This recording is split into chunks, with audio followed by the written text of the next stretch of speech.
Well, March is done and it was anything but boring. There's been a lot of noise in the market. New buyer programs, HST rebates, and the Bank of Canada holding interest rates were all part of the story in March. Whether you're a buyer trying to figure out when to make a move or a seller wondering what your home is actually worth right now, I want to give you a real, honest look at what happened in our market this month and what I think it means for you. I'm Lorna Willis with Remax Finest Realty, and this is your March 2026 Kingston and area market update. Let's start with the city itself. In March, we saw 352 new listings come to the market. That's up 7.3% compared to last year. With a slower market, sellers are coming on the market earlier than usual, anticipating that it may take longer to sell their homes. But here's where it gets interesting. Sales dropped 12% year over year, with 117 homes sold. And average prices are also down 12.2% from last March, sitting at just under 586,000. Now, before anyone panics, let me put this in perspective. This is really due to the mix of houses that are selling in a market that's being dominated by first-time buyers. Homes are still selling, buyers are still buying. Days on market has crept up to 4 days to 37 days on average, which means sellers need to be a little more patient and pricing strategically matters more than ever. In Napanee was our bright spot. Napanee is actually the star of the show this month. The average prices jumped 21% year over year to $530,185. And homes sold were up 18%. March was a great month in Napanee, but year to date, prices are up a modest 1.7%, and homes sold is up 7.5%. That tells me buyers are finding value here and they're acting on it. And if you've been sleeping on Napanee, it may be time to wake up. Loyalist is showing some real stability. Prices are up modestly at 2.8% year over year, and sales are up 4.5%. Listings are essentially flat. This is a balanced, healthy market, neither overheated nor soft. And I'm going to be keeping an eye on the new builds in Loyalist as the new HST rebate kicks in. Check out our blog. We wrote a blog on our thoughts on how this is going to affect the newer resale homes that are in Amherst-View, Bath, and Odessa. South Frontenac had a tough month. Listings dropped nearly 50%, and sales fell 57%.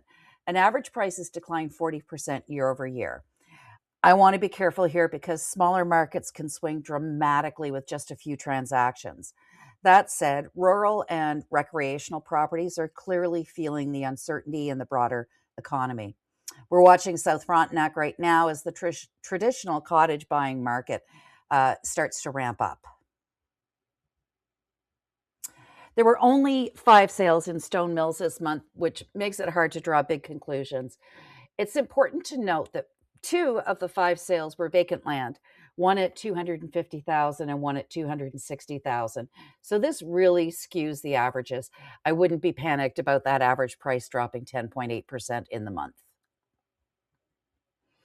And Gananoque is also fascinating. New listings exploded. They're up 121% year over year, but only 6 homes sold last month. That's a lot of supply with not much demand, and days on market hit 116. Of the 6 sales that happened, 4 were all over 120 days on the market. If you're a buyer with a longer timeline, this could be a market worth watching. So here's my take on what's actually happening beneath the numbers. The biggest driver of activity right now is first-time buyers. You're seeing a lot of younger buyers, people who've been saving, who've used the first home savings account, who got a bit of relief from the extended 30-year amortization rules. They're finally getting into the market. Interest rates have come down enough to make monthly payments manageable for that price range in the $400,000 to $550,000 bracket.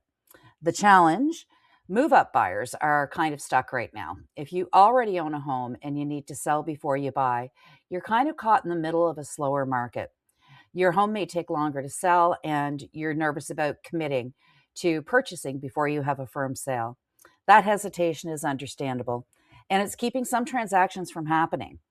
On the new construction side, there's a significant new program offering an HST rebate on new home purchases. This is genuinely good news for buyers considering new builds, though we're still waiting on the exact implementation details. I'll keep you posted on this the moment we have more clarity on that. And then there's the noise, economic uncertainty, doom and gloom headlines. People are sitting on the fence waiting to see what happens next. In my experience, waiting for the perfect moment rarely works in your favor. Real estate rewards decisive, well-informed action. So what's my last word this month?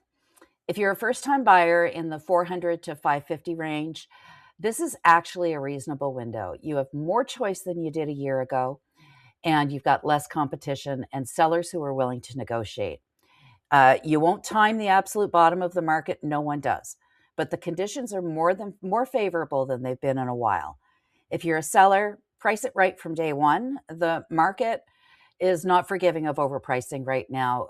Buyers are super savvy about what homes are worth. But a well-priced, well-presented home is still moving in 37 days or less in Kingston. Greed is the enemy of a good sale in this environment. If you're a move-up buyer, let's have a conversation about strategy. There are ways to manage the risk of buying and selling simultaneously, and we've helped many, many clients navigate this. That's your March 2026 market update. If you have any questions about your specific neighborhood, your home's value, or whether now is the right time to make a move, reach out. We're always happy to have a no-pressure conversation. Hey, if this information has been helpful, please like, share, and subscribe. Thanks for tuning into the Kingston Real Estate Insider. Stay smart, stay local, stay ahead. Catch you in the next episode.